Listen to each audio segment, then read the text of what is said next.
we'll talk about the Packers and Cowboys in the middle of the day for Sunday. We've got the Packers at +7. They have very close to 60% of the bets and 85% of the money, as well as a total that has gone up, DJ, from 48.5. We're up to 51 in some spots, or 50.5, depending on where you're shopping. Mm-hmm. And everyone is slamming that over. People cannot get enough of that over. I'm not touching that total. I like the over. You go on. The total being higher than 49 sucks. But this was going to be the one that I was going to suggest that we tease down. I know the Cowboys' playoff woes have been storied. They've been long talked about. And it would be very funny if they continued. I don't see it this time around, personally. I think that this Packers team I would have loved this Packers team getting a little bit more of a favorable matchup.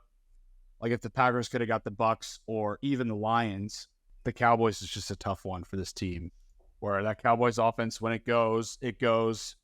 And when you're going up against a Packers defense that is pretty loosey-goosey, DJ. Yeah. I think it's going to be, that's why the total is so high.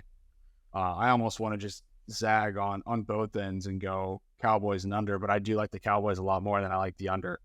And that would be my suggestion for the second leg of the teaser, is to get them down to -1.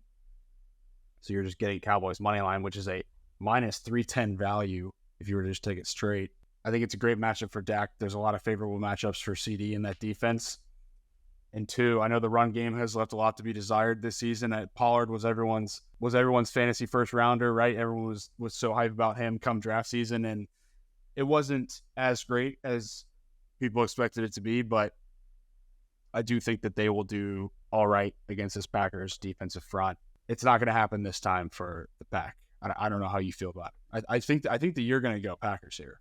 I like the Packers. Yeah, I loved them at 7.5. It's now down to 7, showing that there is some, professional love on the side of Green Bay. I think this Dallas defense is a bit, I wouldn't say it's overhyped, because Micah Parsons is a dog, and there's a lot to be said about their secondary and the amount of, pick sixes they've had. But I don't think it's something that Jordan Love and this Packers offense can't score against. What scares me is, like you said, the Packers defense and the holes that it has. There's a lot of opportunities for Dak and CD to just nuke and go crazy, especially at home in a playoff game. Somewhere where they often fall short. So just historically for Dallas. So that's one of the reasons I like the dog here, +7.5. I mean, do I think the Cowboys are going to win? Probably. I lean the over. I'm not going to say, I don't know if that's my best bet yet, because it's still moving up, and I want to grab it before it keeps going. But I don't know. I'll think about that one. So you don't want the Cowboys as a second leg of the teaser, do you? Not at all. No. Yeah. Total's too high too. I don't know. Total is too high. They might win by 1. I don't know if they lose, but I can't get behind it. I think there's a lot of opportunity here for Dallas to come up short. Like they tried so hard to get the division, and they managed to do that, but they also, managed to lose to the Dolphins and the Bills, and the Packers have, albeit they haven't really played great teams, but they've played really, really well as of late, and that's what's important when you come into the playoffs. Now, yes, you have to get Jordan Love going on the road, but it's Dallas. Dallas chokes all the time. They're 29th in success rate allowed on dropbacks, which is only better than Washington, Arizona, and Seattle. Like, that's not great. I think Jordan Love's going to have an ample opportunity to find his guys that he's found all season. Like, and another thing is the Cowboys love to play man, and Jordan Love is significantly better this year playing against man coverage versus zone coverage. And, it's the Mike McCarthy Bowl with the Packers coming back into Dallas. I think LaFleur's got an opportunity to make a statement here against a former Packers coach. I don't know. I don't McCarthy Bowl. Don't know. Why if are we he's not gonna talking win. about the Mike McCarthy Bowl? We're talking about the Matthew Stafford Bowl. We need to talk more about the Mike McCarthy Bowl. What are we doing? Because Mike McCarthy has done nothing in his career aside have Aaron Rodgers win him a Super Bowl. Yeah, fair. Okay.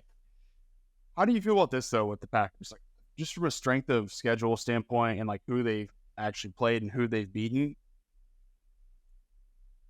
Win against Chicago to start the year, lost to Atlanta, beat New Orleans in Green Bay, lose to Detroit in Green Bay, lose at Las Vegas. This is October 9th.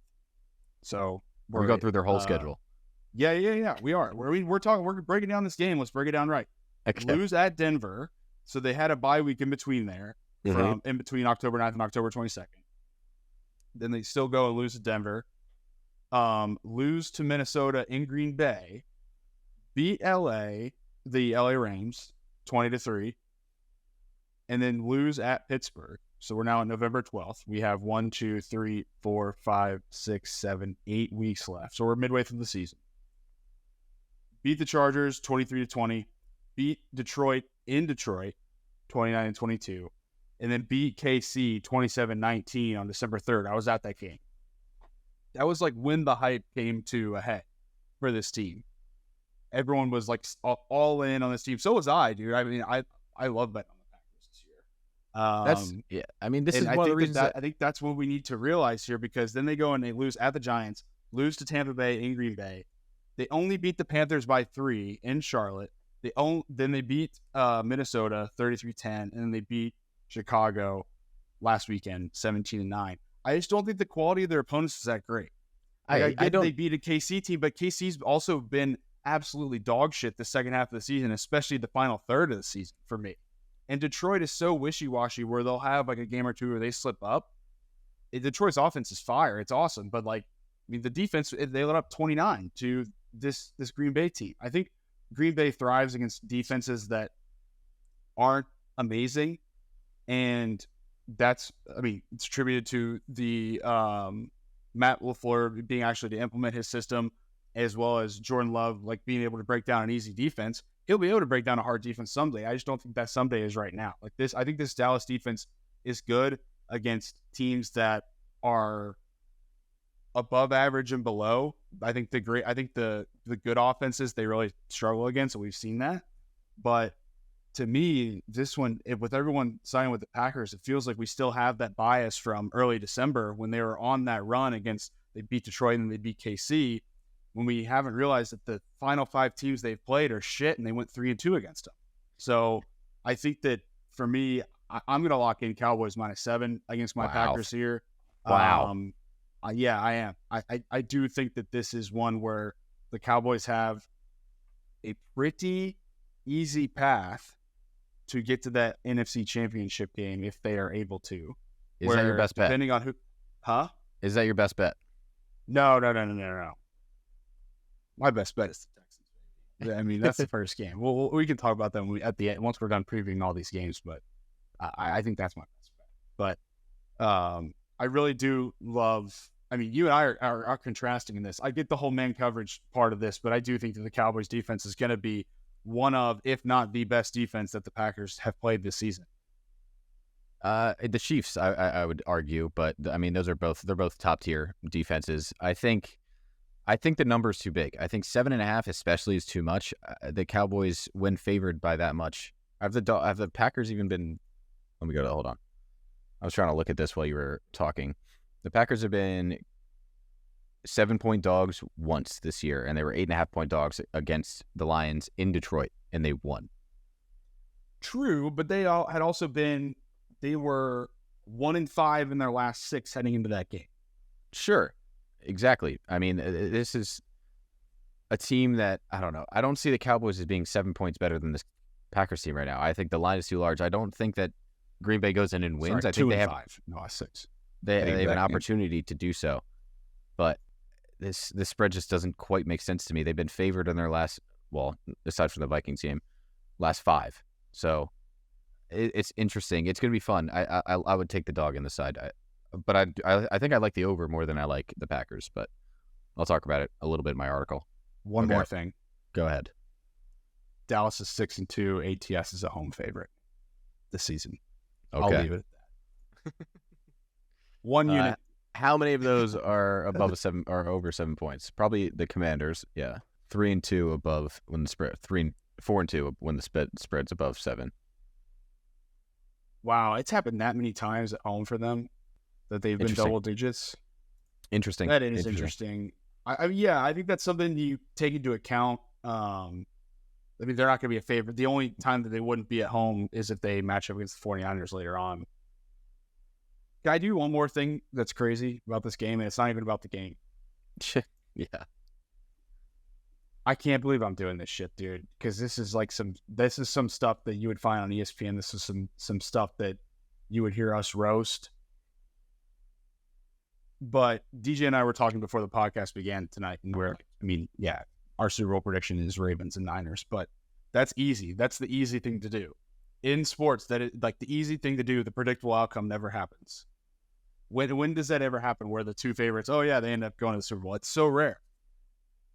So last year, Eagles. Last year was pretty easy, yeah. Anywho, I think there's a lot of value on the Cowboys to win the NFC at plus 320 for like half a unit. I think there's I'm not going to throw a full unit on that, but I mean, dude, you win a unit and a half plus some change on that. I think that there's totally some value on that. So I'm looking at BetUS right now. There might be better numbers out there. San Francisco sitting at minus 125, and then you've got Dallas at plus 320, the Eagles at plus 750, which is hilarious, no offense. And Detroit at plus 800. I would put Detroit over you guys, no offense. I just think the Cowboys have one of the easiest paths there. They've got this game and then at 7-point favorites, and then depending on what happens next, like it just feels like it's going to be a Cowboys-Niners NFC Championship. They've already played once. They got embarrassed the first time, but they at least have the tape. You know what the recipe is to beat the Niners now after the Ravens spanked them. And one injury or two injuries happen in that NFC semifinal game, and then you might get a more than rattled 49ers team. Because quite literally, they're like one Trent or one McCaffrey injury away. And I'm not saying that it's going to happen. It's unlikely they get hurt, right? McCaffrey's a bit injury prone, and so is Trent. But there are things there where that plus 320 presents some value to me. So I'm going to go with the Cowboys minus 7 as well as them to win the NFC at plus 320. I think that was about a 6-minute rant about the Cowboys. It's more passion than you've had about the Colts all year. It's pretty impressive. That's not true. I'm just trying to get us a sponsorship by ESPN because you have to talk about the Cowboys for that long if you're going to go work for ESPN, right? Thank you, Stephen A. Yes, forget ESPN. But let's go. Leave a like, comment, subscribe on YouTube if you're new. We appreciate all the support. I mean, as always, the comments, the love. We appreciate you all, Redditors, everything.